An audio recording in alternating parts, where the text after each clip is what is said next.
होने लगा। अरे दुई जनिया बड़ा दुखदाई रे, दुई जनिया बड़ा दुखदाई रे, कोई न करियो दुई जनिया बड़ा दुखदाई रे, कोई न करियो दुई जनिया बड़ा दुखदाई रे, कोई न करियो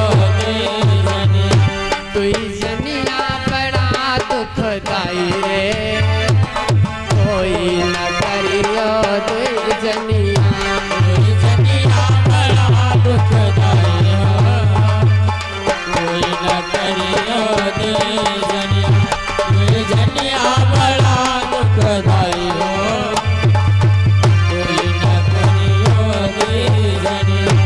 आज जिस प्रकार से राजा असमंजस में पड़ गए, भयभीत हो गए कि हमारी बड़ी वाली रानी ने तो पहले कहा था कि विवाह कर लो, मैंने मना किया, आज नहीं मानी, मैंने विवाह भी कर लिया और संकट में डाल दिया। बोला मैं क्या करूं?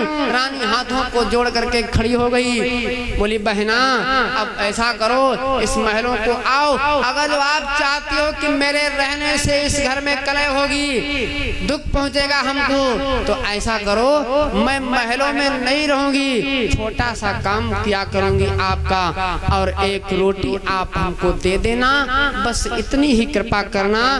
तुम्हारे द्वार पर कुत्तों को भगाऊंगी, चिड़िया और काक को भगा करके अपने पेट को पाल लिया करूंगी। तुम अगर जो तुम्हारे गर्भ से पुत्र या पुत्री का अवतार होगा तो मैं उसको गोदी में लेकर के अपने जीवन को धन्य समझूंगी, बस इतनी कृपा करना बस। लेकिन उसने जवाब दिया, उसने जवाब दिया है सुरुचि से सुनीति ने, अरे कह दे तो त्यागी राज तेरा, कह दे तो त्यागी राज तेरा, जंगल में कुटी बनाओगे,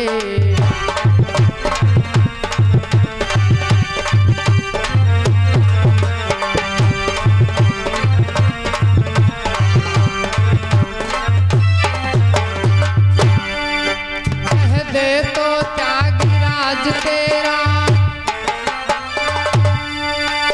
जंगल में कुटी बनाओगे, यदि कहे राज आश्रय तज कर भिक्षा पर गुजर चलाओगे,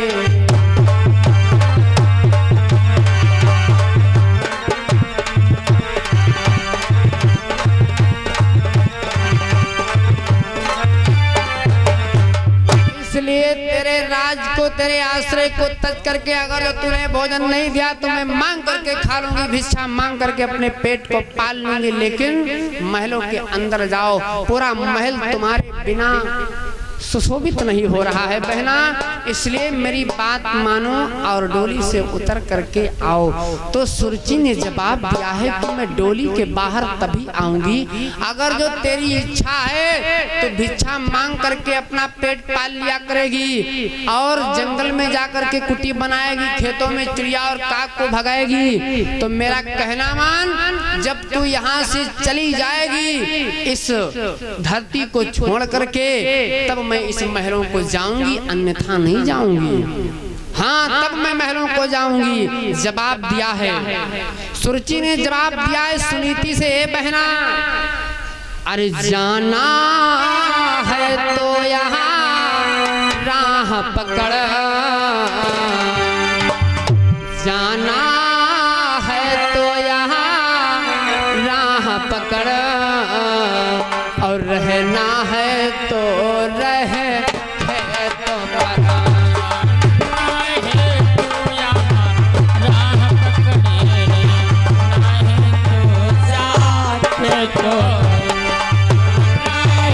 तो राह पकड़े,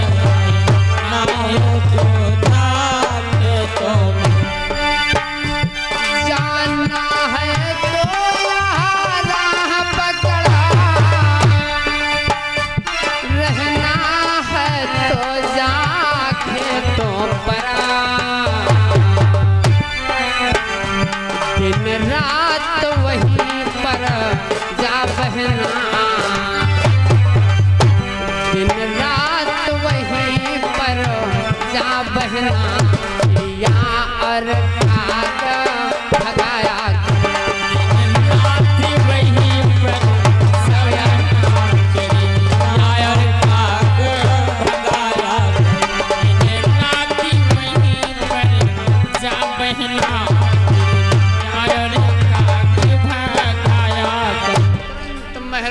अंदर से सुरुचि एक कमंडल को ले लिया और कुछ नहीं लिया। घर के अंदर केवल क्षण मात्र के लिए सुनीति गई है, कमंडल को ले लिया। राजा ने बहुत रोकने की कोशिश किया। अब सुनीति सोच रही है कि मैं अगर जो रुक जाऊंगी तो ये उतर करके महलों के अंदर नहीं जाएगी। अपने कमंडल को ले लिया और बात बोल दिया, बहना आप जाओ डोली से उतर करके, तेरे घर को मैं अब कभी नहीं आऊंगी, कभी नहीं तेरे घर को आऊंगी। अरे उतरो अंदर आओ बहना, उतरो अंदर आओ बहना, अपना घर देखो भालो तुम।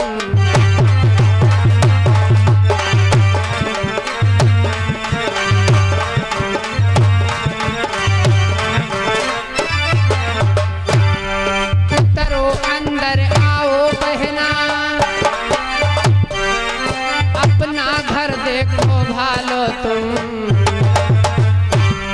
मैं रखवाली को जाती हूँ, अपना सम्मान संभालो तुम।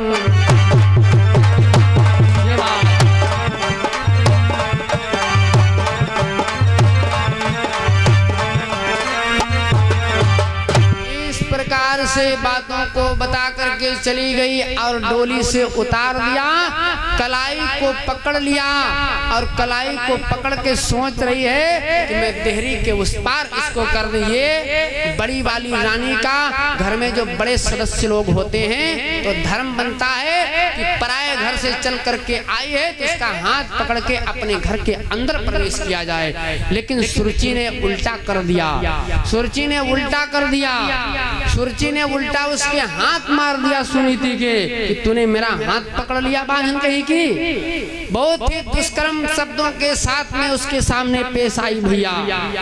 अब लिखा है कि जैसे हम आपके नेत्रों की रक्षा पलके करती हैं, निमि महाराज कर रहे हैं, इसी प्रकार से जो पराये घर से स्त्री आती है, बहू बेटी आती है, तो उसकी रक्षा बिल्कुल नेत्रों के समान करना चाहिए, पलकों के समान करना चाहिए, जैसे पलके हम और आपके दीदे की रक्षा करती हैं।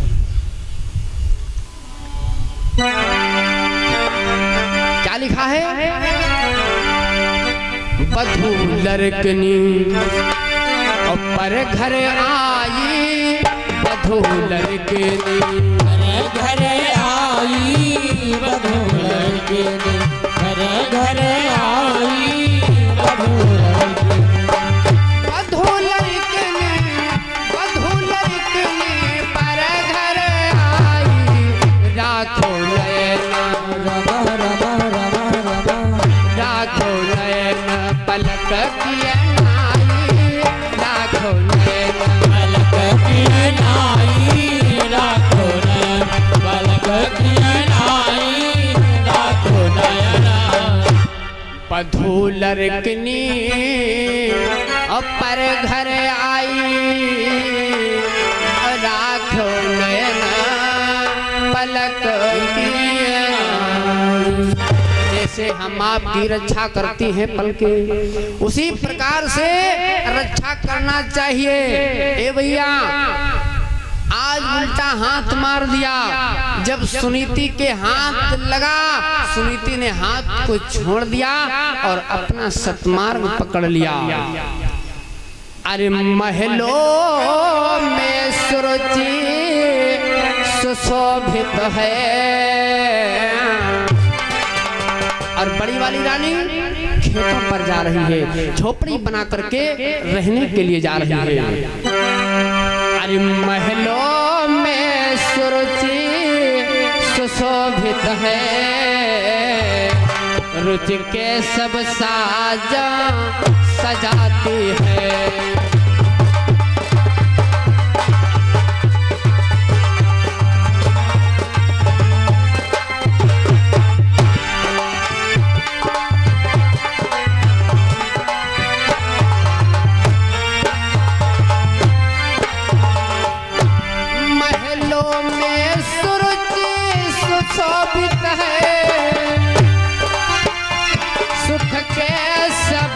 साजा सजाती है।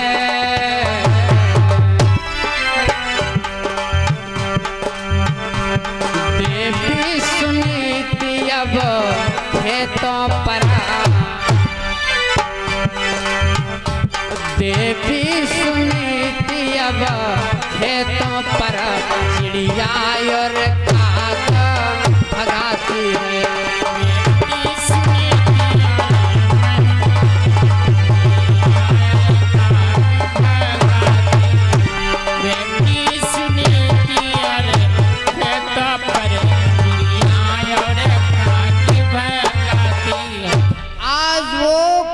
को चली गई और छोटी वाली रानी घर में सुशोभित है, दिव्य प्रकार से श्रृंगार करती है और राजा घर में सुशोभित हो रहे हैं। एक दिन की बात, एक दिन की बात, राजा अपने घोड़े को ले लिए और घोड़े से शिकार के लिए जब चलने लगे तो मंत्रियों से बता दिए भैया मैं शिकार के लिए जा रहा हूँ और थोड़ी देर के बाद में लौट करके आऊंगा। हो सकता है रात हमको 1-2 घंटे रात भी हो जाए लौटने में, तो दरवाजे खुले रखना।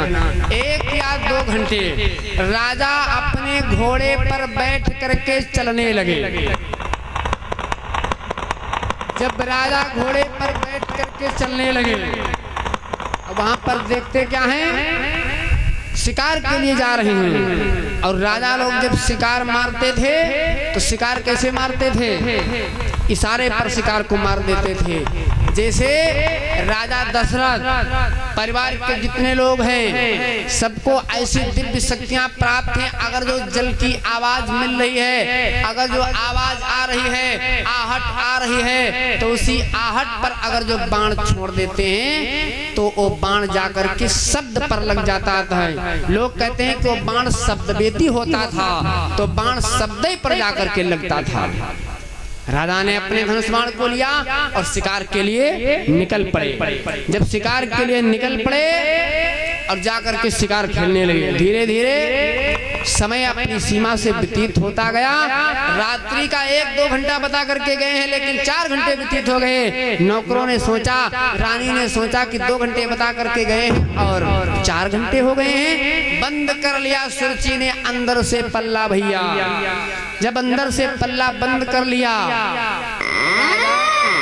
लौट करके आए, देखे दरवाजा बंद है, दरवाजा बंद है। और बार बार आवाज दिया, 1 बार नहीं 1000 बार आवाज दिया। एक रात लौटे नृपति जब खेल कर शिकार, राजमहल के समय पर बंद हुए थे किवाड़। राजमहलों के पास में आए, देख रहे हैं कि पल्ले दरवाजे किवाड़े सब बंद हैं, सब कुछ बंद है। बहुत बार आवाज दिया लेकिन नहीं मानी। रानी ने नेत्रों को खोल करके देखा, नेत्रों को खोल करके देखा तो आवाज तो अपने पिया की पा गई, लेकिन दरवाजा नहीं खोल रही है। अब परीक्षा लेना चाह रही है कि राजा करेंगे तो क्या करेंगे। दरवाजा को नहीं खोला कि अगर जो राजा हमारे विषय पर बात करेंगे या फिर उस रानी के विषय पर बात करेंगे। भगवान कन्हैया की माया, भगवान कन्हैया की माया चल गई। दरवाजे नहीं खुले, नेत्रों को खोल करके सुरुचि ने देख लिया और लिख भी दिया है। राजा को संशय हो गई, राजा को संशय हुई। अब राजा सोच रहा है कि वो हमसे दूर तो जरूर चली गई है, बड़ी वाली रानी हमसे दूर तो जरूर चली गई है। लेकिन कवियों ने क्या बताया, अरे सुख नींदा सोहिया यह थी रात सुहाग की, यही राग संबंध, इसी गर्भ से धुआं सरसा हुए भागवत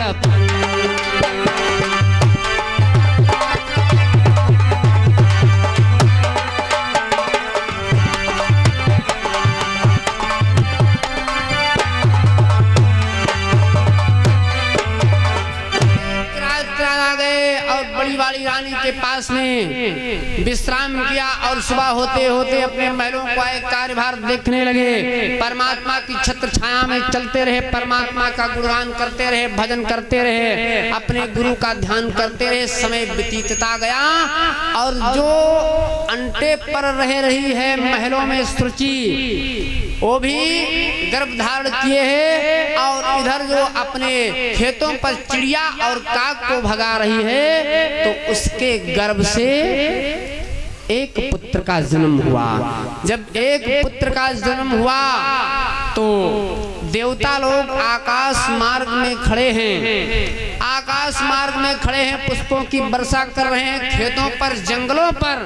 और जो बच्चा महल में जन्म लिया है, जो महलों में जन्म लिया है, वहां पर भगवान नहीं है, ना देवता वहां पर हैं। आकाश मार्ग में जहां पर सुनीति विराजमान है, पुत्र को जन्म दिया, वहां पर देवता लोग आराम से पुष्पों की बारिश कर रहे हैं और मंद मंद मुस्कुराते हुए भजन कीर्तन बोल रहे हैं। और इधर राजा उत्तानपाद में क्या किया, सोच रहे हैं कि मैं अब एक पुत्र को तो मैंने सुना कि हमारे घर में हुआ, अब मैं महल को जाऊं, वहां भी देखूं। तो वहां जाकर अभी तक संतान नहीं थी उनके घर में, अब एक साथ दो संतानें प्राप्त हो गईं। राजा इतना खुश है, इतना मगन है, इतना लालायित है, दिव्य दान बंटवा रहे राजा।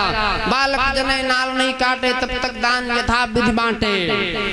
इधर सूरज के गर्भ से उत्तम हुआ कुमार, बजी बधाई महल में हुआ मंगलाचार। ध्रुव और उत्तम दो पुत्रों का अवतार हुआ है।